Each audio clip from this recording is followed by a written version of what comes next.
వైకుంఠ ద్వార దర్శనాలకు తరలివచ్చే భక్తులకు ఎలాంటి ఇబ్బందులు లేకుండా టీటీడీ సర్వం సిద్ధం చేసింది.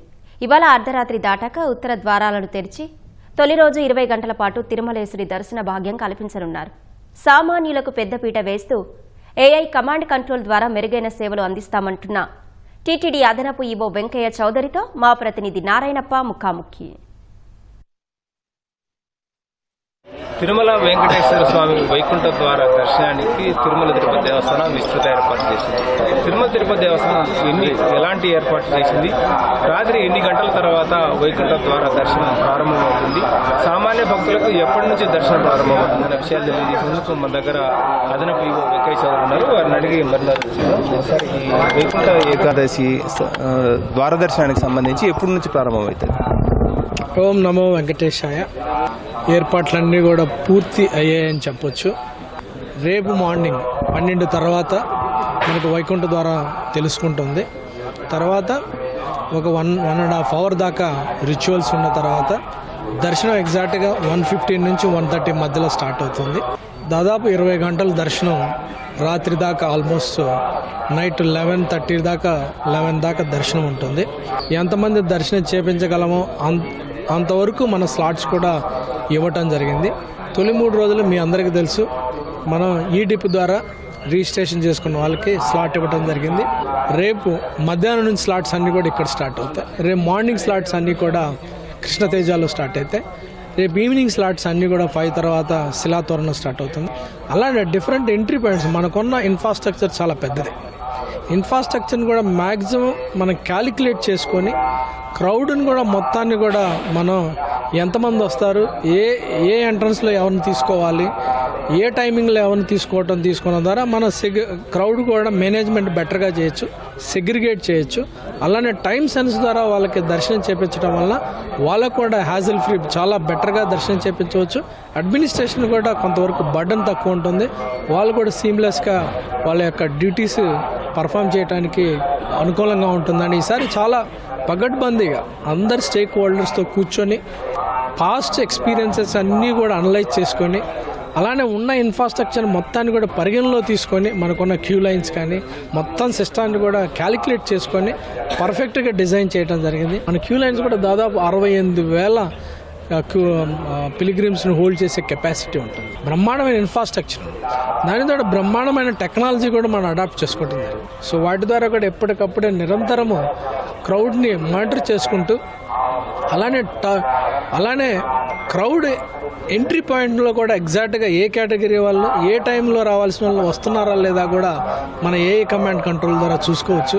ఎవరన్నా వేరే ఈవినింగ్ స్లాట్ వాళ్ళు మార్నింగ్ వచ్చే కానీ మనకి సిస్టమ్ అలర్ట్ చేస్తాం. మనకున్న బ్యూటీ ఏంటంటే ఎవరు డీవియేట్ చేసి వస్తున్నారో కూడా మనకి పూర్తిగా సిస్టమే క్లారిటీ ఇస్తుంది. కాబట్టి మనకున్న టెక్నాలజీ కూడా ఉపయోగించుకొని ఖచ్చితంగా ఈ సంవత్సరం ఈ హైబ్రిడ్ విధానాలు మొదటి 3 రోజులు మనం ఆన్లైన్ సిస్టమ్ ద్వారా ఇచ్చాం. తర్వాత 2వ తారీఖు నుంచి ఫ్రీ దర్శనం కూడా పెట్టాం. కాబట్టి 2 సిస్టమ్స్ కూడా ఒకే సిస్టంలో 2 కేటగిరీస్ కూడా చాలా బ్రహ్మాండంగా నిర్వహిస్తాం. అందుకు అనుగుణంగా టీంను కూడా పర్ఫెక్ట్గా బిల్డ్ చేశామని ఈ సందర్భంగా తెలియజేస్తాం. అంటే సామాన్య భక్తులకు అధిక ప్రాధాన్యం అని చెప్పి అంటుంది కదా. అంటే 2వ తారీఖు నుంచి 8వ తారీఖు వరకు జరిగే 7 రోజుల పాటు వైకుంఠ క్యూకాంప్లెక్స్లోకి అనుమతించేది కావచ్చు, లేకపోతే ఈ 3 రోజుల పాటుకు సంబంధించి ఎలాంటి విఐపీలకు ప్రముఖులకు ఎంత సమయం కేటాయించారు, ఎలా జరుగుతుంది? టైం కేటాయించడం అంటే ఎలిజిబిలిటీ ఉండే వాళ్ళు వచ్చిన దాన్ని బట్టి టైం ఉంటుంది.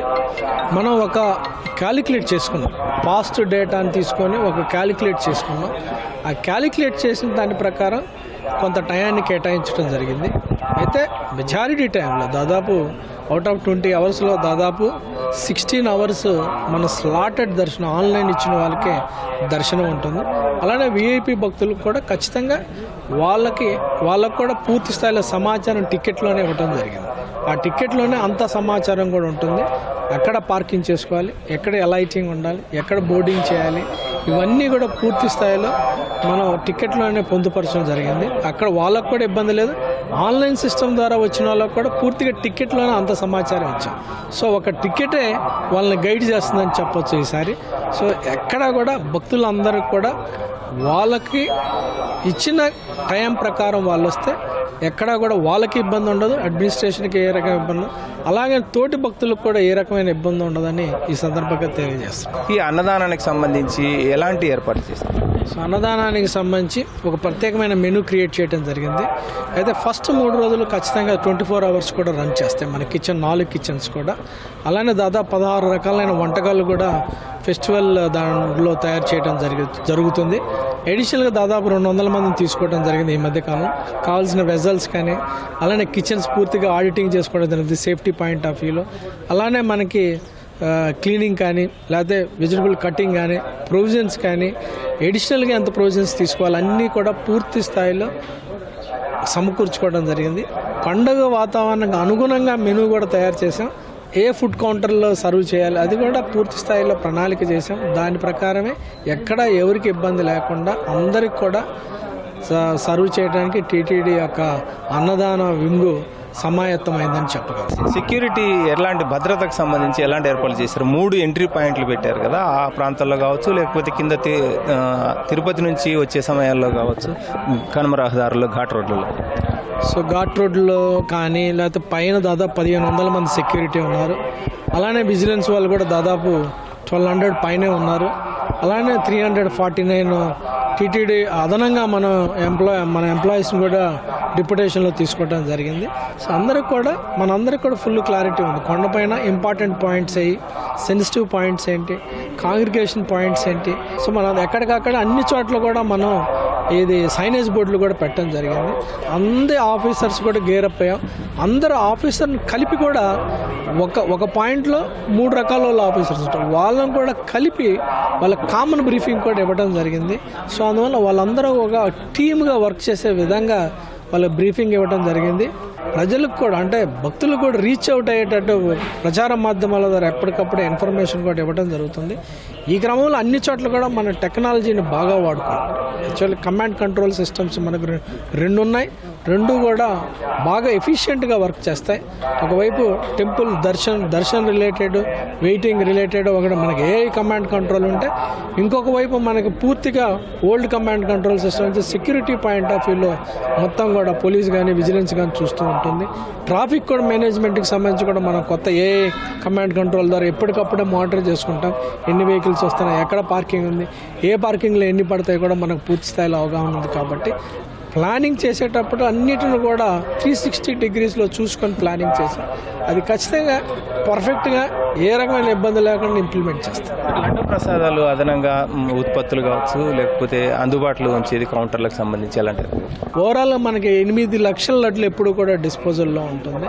లడ్డూలో కూడా బ్రహ్మాండమైన టేస్ట్ తీసుకొచ్చాం. మీ అందరికీ కూడా తెలుసు. లాజిస్టిక్స్ అన్నీ కూడా పర్ఫెక్ట్గా ఉన్నాయి. సేల్ కౌంటర్స్ కూడా అన్నీ కూడా ఆపరేషన్ లెవెల్లో ఉన్నాయి.